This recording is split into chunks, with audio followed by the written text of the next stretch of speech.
making that transition from high school and going into college, not knowing, what was that experience like when you go from, going through the recruiting process, ego, all those different things, to now ended up in a place where you're at Alabama. What year was that? 2001? So my freshman year was 2000. All right. So my senior year in high school. Who was the head coach at that time? Mike DeBose. Mike DeBose. So my senior year in high school, Alabama had just won the SEC championship.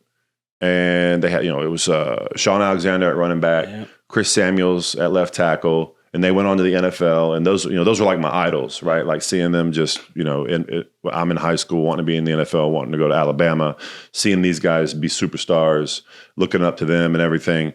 And when I get to Bama, we're preseason number 3 in the country. Big things are expected out of us. That my training camp, my freshman year, might have been one of the roughest times of my entire life.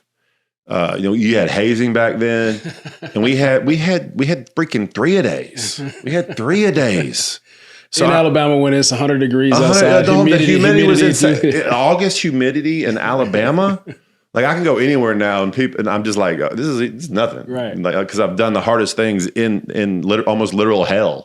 So like those 3, it's fun to talk about now because of just how laughably ridiculous it was, and they've done a lot now to be a lot more mindful of actually recovery, getting some water. Yeah, getting some water.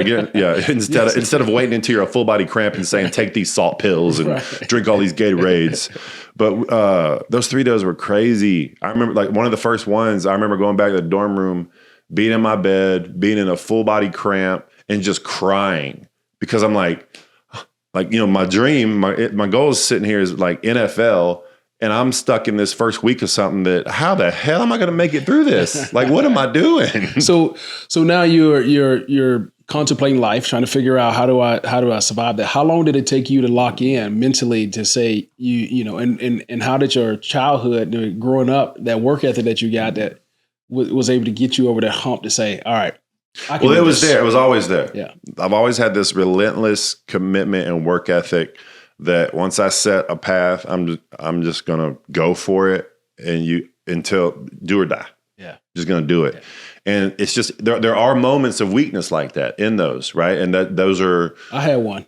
They did? I did. What was that like? I called my mom and said, "Come get me." Yeah, you did. Yeah, you did. Yeah. See those and that's something that in life I've also learned that when you're making important decisions, you need to be in like your right state of mind. Yeah. Mentally, physically. You can't be hungry, angry, lonely, tired, sad. You got to be present. Yes. And process. Otherwise, there's like variables that you aren't solving for that are, you might be in your amygdala, you're in your reptilian brain, fight or flight, worst case scenario, and you're like, out of here, right? Yeah. Those aren't the times to make decisions. Yeah. And there's a lot, and in my life, I've made plenty of stupid decisions in those times.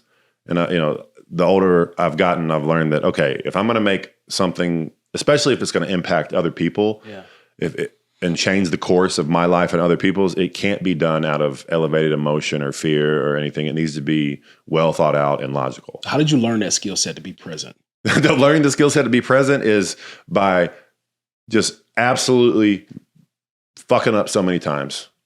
Just not so many times, just not making terrible decisions out of I was kind of ragey. I was, normally I wasn't, but if I got upset, I didn't have a dial that was kind of upset. Yeah. So mine was just max. So we do a measure within our company called composure. Your composure score would have been really low. Dude has no composure, and that was prevalent. That was really prevalent in my NFL career early on. Yeah. My emotional intelligence was very low. Very low. I was very feral.